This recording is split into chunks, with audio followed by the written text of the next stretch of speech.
On voulait attirer aujourd'hui l'attention sur un sujet qui est trop méconnu, qui est la question des journalistes ukrainiens qui sont actuellement détenus par la Fédération de Russie, soit dans les territoires occupés, soit en Russie elle-même.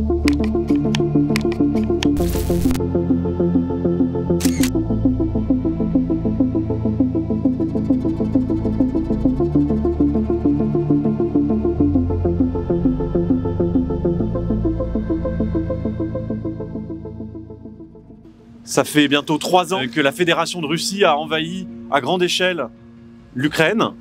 C'est un conflit qui a été particulièrement meurtrier pour les journalistes. Il y a derrière moi et devant moi au total 20 cercueils. Il y en a un qui est fermé, c'est pour Victoria Roshina. Elle avait 27 ans, elle est morte à l'automne dernier.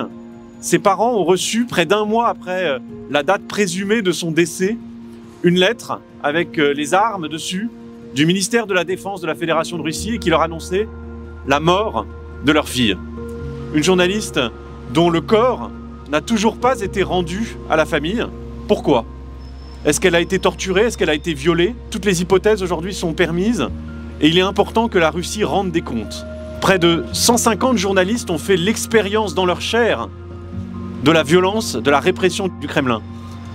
Ils ont été humiliés dans les territoires occupés, ils ont été détenus de façon secrète. Un grand nombre d'entre eux sont tenus au secret.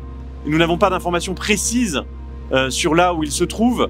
Il y a eu des journalistes qui ont été tués, d'autres qui ont été ciblés, des détentions arbitraires aussi en nombre, des journalistes blessés.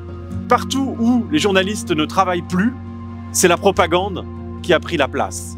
Une propagande qui a été créée parfois de toutes pièces, avec des nouveaux médias qui ont émergé dans les territoires occupés d'Ukraine. Alors il y a un cercueil fermé pour Victoria Roshina, il y a 19 autres cercueils ouverts, et on espère que nous n'aurons pas à les refermer. Ils sont pour des journalistes qui aujourd'hui, et pour certains depuis plus de 10 ans, sont détenus par la Fédération de Russie. La Fédération de Russie ne reconnaît pas toujours les détenir, mais nous savons qu'ils les ont entre leurs mains. Les traitements qui sont les leurs dans les prisons de la Fédération de Russie sont des traitements particulièrement violents, des interrogatoires réguliers, de la torture, des privations.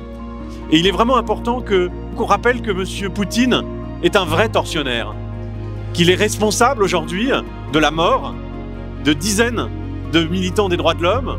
Il est important de prioriser la libération de ces 19 journalistes qui n'ont fait que leur travail, qui sont des journalistes ukrainiens, en quelque sorte otages de l'État russe. Il faut absolument que, à la fois l'Ukraine priorise leur libération et il est important que les diplomaties européennes s'emparent de ce sujet.